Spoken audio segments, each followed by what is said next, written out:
Hi friends, நம்ம சேனலை இப்போ தான் ஃபஸ்ட் டைம் பார்க்குறீங்கன்னா மறக்காமல் நம்ம சேனலை சப்ஸ்கிரைப் பண்ணுங்கள். கூடவே பக்கத்தில் இருக்க பெல் ஐக்கானையும் கிளிக் பண்ணுங்கள். வாங்க ஃப்ரெண்ட்ஸ், வீடியோக்குள்ளே போகலாம். ஹாய் ஃப்ரெண்ட்ஸ், நம்ம இந்த வீடியோவில் பார்க்க போகிறது ஈவினிங் டீ ஸ்நாக்ஸ் தான். ஒரு ஹெல்த்தியான ஸ்நாக்ஸு. அதுக்கு கருப்பு சுண்டல் கொண்டக்கடலை எடுத்து 1 கப்பு கொண்டக்கடலை எடுத்து காலையிலே ஊற வச்சுருக்கேன். ஈவினிங் நம்ம பிள்ளைங்க வந்தவுடனே கொடுக்கறதுக்கு கரெக்டாக இருக்கும். இப்போ அதை ரெடி பண்ணிடலாம். ஃபர்ஸ்ட் குக்கரில் ஊற வச்சுருந்த கொண்டக்கடலை சேர்த்துடலாம். இன்னைக்கு கொண்டக்கடலை முங்கு அளவுக்கு தண்ணி சேர்த்துக்கோங்க.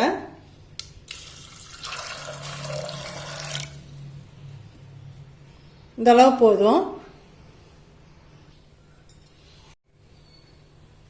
இந்த மாதிரி கொண்டக்கடலைலாம் நம்ம ரெடி பண்ணி கொடுத்தோம் அப்படின்னு சொன்னால் பிள்ளைங்களுக்கு ஹெல்த்துக்குமே ரொம்ப நல்லது. அதனால அடிக்கடி நம்ம இதை மாதிரி ட்ரை பண்ணலாம் பிள்ளைங்களுக்கு. இப்போ இதுக்கு தேவையான உப்பு சேர்த்துடலாம். கொஞ்சமாக கல் உப்பு சேர்த்துருக்குறேன். இனி குக்கரை மூடி ஒரு 4 விசில் வச்சிடலாம்.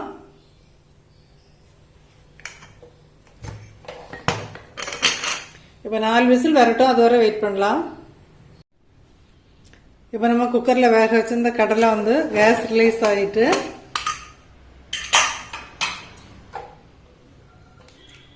பாருங்க, நல்லா வெந்திருக்கு. இனி இது தாளிச்சிடலாம். இப்போ கடலையை தாளிச்சிடலாம். தாளிக்கிறதுக்கு நான் தேங்காய் எண்ணெய் தான் எடுத்துருக்கிறேன். உங்களுக்கு என்ன எண்ணெய் தேவையோ நீங்கள் அதை எடுத்துக்கோங்க.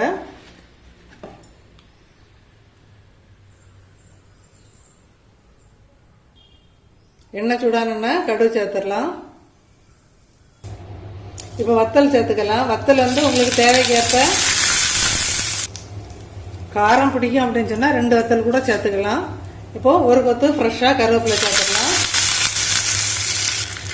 இப்போ வேக வச்சு வடித்து வச்சிருந்த கடலை இதில் சேர்த்துடலாம்.